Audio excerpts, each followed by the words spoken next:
तो भाई कैप्टेंसी से हटने के बाद कल के दिन हमको रोहित शर्मा की ऑफिशियली पहली झलक देखने को मिलती है सीएट अवार्ड्स में, जहां रोहित शर्मा आए थे, संजू सैमसन आए थे, श्रेयस अय्यर आए थे। एक क्लिप में श्रेयस अय्यर और रोहित शर्मा आपस में कुछ बातचीत करते नजर आ रहे हैं। रोहित शर्मा काफी मुस्कुरा भी रहे हैं, शायद इशारों में ये कहना चाह रहे होंगे कि यार चलो गौती ने मेरे को कैप्टेंसी से हटा दिया, समझ में आता है, उसको हर जीत का क्रेडिट चाहिए, समझ में आता है, ये लोग मेरे पीछे पड़े हुए हैं, मुझको टीम से बाहर करने में लगे हुए हैं, सब कुछ समझ में आता है, लेकिन ये समझ में नहीं आता अय्यर भाई, मेरे को कैप्टेंसी से हटा दिया, चलो ठीक है, लेकिन यार मेरे को हटाने के बाद कम से कम कैप्टन तो तुमको बनाना चाहिए था, गिल को कैप्टन क्यों बना दिया? बात तो सही है। लेकिन भाई जो भी कहो, इसी इवेंट से रोहित शर्मा की एक और क्लिप सामने आती है जिसे देखकर सुकून मिलता है, राहत मिलती है, क्योंकि इस क्लिप में रोहित शर्मा दिल खोल के मुस्कुराते हुए दिख रहे हैं, दिल खोल के ठाके लगाते हुए दिख रहे हैं, तो थोड़ा सा भाई दिल को सुकून तो मिलेगा ना। मुन्ना है मुन्ना मुन्ना, बच्चा है मेरा घुंगरू बाबू। क्योंकि भाई इतना कुछ होने के बाद, इतना कुछ देश के लिए करने के बाद जब आपको कैप्टेंसी से हटा दिया जाए, जबकि आपने कुछ भी गलत, कुछ भी खराब ना किया हो, तो भाई इंसान बिखर जाता है, टूट जाता है। अब रोहित शर्मा ये जो हंसी हंस रहे हैं, इसके पीछे क्या बहुत बड़ा दर्द है, ये तो खुद रोहित शर्मा ही जानते होंगे। मैं बताना चाहूंगा कि इस इवेंट में रोहित शर्मा को ऑनर करा गया एक स्पेशल अवार्ड से, क्योंकि उन्होंने अपनी कप्तानी में भारत को चैंपियंस ट्रॉफी जिताई। रोहित शर्मा भी सोच रहे होंगे कि साला इज्जत दे रहे हो या फिर इंसल्ट कर रहे हो, एक तरफ अवार्ड भी दे रहे हो और उधर से साला मेरे को कैप्टनसी से ही हटा दिए। वो अलग बात है कि ये जो इवेंट है ये सीएट का है, ये कोई बीसीसीआई का इवेंट नहीं है, वरना मेरे को तो सच में बहुत गुस्सा आता। लेकिन भाई जो भी कहो, जो यहां पर फुटेजेस सामने आई है रोहित शर्मा की इस इवेंट से, देखो बहुत बातचीत हुई थी रोहित शर्मा के ट्रांसफॉर्मेशन को लेकर। बहुत लोग कह रहे थे कि ये एक पीआर है, ऐसा भी रोहित शर्मा ने कोई वजन नहीं घटा लिया है। लेकिन भाई तुम रोहित शर्मा की बॉडी देखो, मात्र 1 महीने का ट्रांसफॉर्मेशन है ये, साफ साफ तुमको अंतर नजर आ रहा होगा।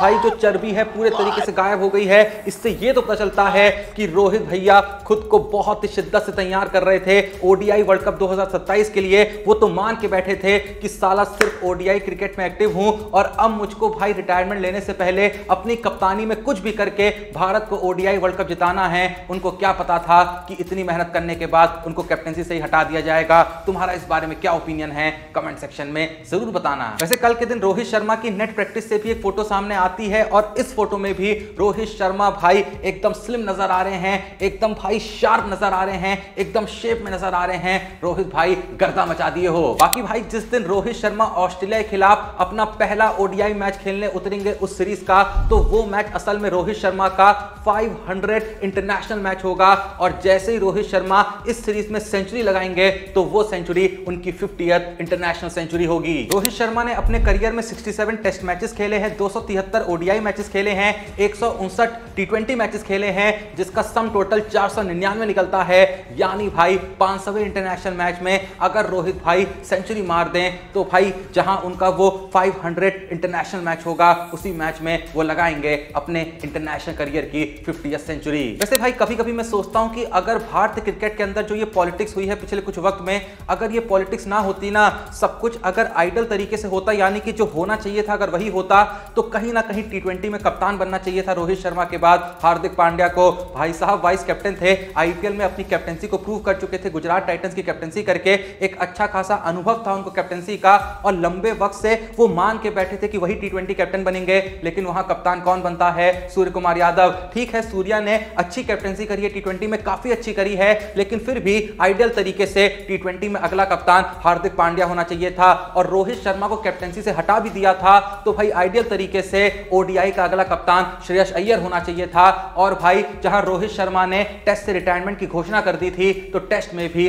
रोहित शर्मा के बाद अगला कप्तान या तो भाई ऋषभ पंत को होना चाहिए था या फिर केएल राहुल को। तुम्हारे हिसाब से तुम्हें क्या लगता है, कमेंट सेक्शन में जरूर बताना। इससे आगे बढ़े तो भाई रोहित शर्मा और विराट कोहली के ऊपर कल के दिन जो इंडिया के एक्स सेलेक्टर हैं none other than Dilip Vengsarkar, उनकी तरफ से एक स्टेटमेंट सामने आता है जहां उन्होंने कहा कि रोहित और कोहली के बारे में सिलेक्टर्स को सीरियसली सोचना होगा। अगर कोई प्लेयर एक ही फॉर्मेट खेल रहा है तो उसके फॉर्म और फिटनेस को एसेस करना, समझ पाना बहुत ही मुश्किल है, क्योंकि सिर्फ एक फॉर्मेट के बेसिस पे आप इस बात का आकलन नहीं लगा सकते हैं कि आखिर उनका फॉर्म अच्छा चल रहा है या बुरा, या फिर उनकी फिटनेस अच्छी है या बुरी। मैं इस बात से एग्री नहीं करता हूं। आप एग्री या डिसएग्री करते हैं कमेंट सेक्शन में जो भी करते हैं बता दें। बाकी भाई देखो, जैसा कि तुम जानते ही हो कि जो युवराज सिंह के पिता हैं युवराज सिंह, वो बीच बीच में कुछ ना कुछ अजीबोगरीब स्टेटमेंट देते रहते हैं। क्यों देते हैं, क्या मिलता है ऐसे स्टेटमेंट्स देकर, वही जानते होंगे। लेकिन सत्य फिलहाल यह है कि कल के दिन उन्होंने सच में एक ऐसा स्टेटमेंट दिया है कि भाई युवराज सिंह ने बियर बाइसेप्स के पॉडकास्ट पे जो कहा था ना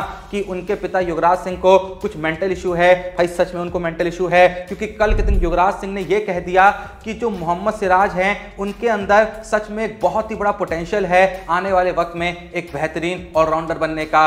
अब भाई तुम जो कहना चाहते हो इस बारे में जल्दी से कमेंट सेक्शन में कह दो। इससे आगे बढ़े तो कल के दिन भाई आईसीसी के द्वारा ICC player of the month award के लिए सितंबर महीने के लिए अभिषेक शर्मा और कुलदीप यादव को नॉमिनेट करा गया है इंडिया की तरफ से। बाकी जिम्बाब्वे के भी एक प्लेयर हैं, लेकिन उम्मीद है कि ये अवार्ड जहां तक अभिषेक शर्मा को मिलेगा या फिर कुलदीप यादव को ही मिलेगा। जैसे जहां अभी अभी हमने मोहम्मद सिराज की बात करी कि भैया युवराज सिंह ने कहा है कि मोहम्मद सिराज के अंदर एक बहुत ही बड़ा पोटेंशियल है आने वाले वक्त में एक बेहतरीन ऑलराउंडर बनने का।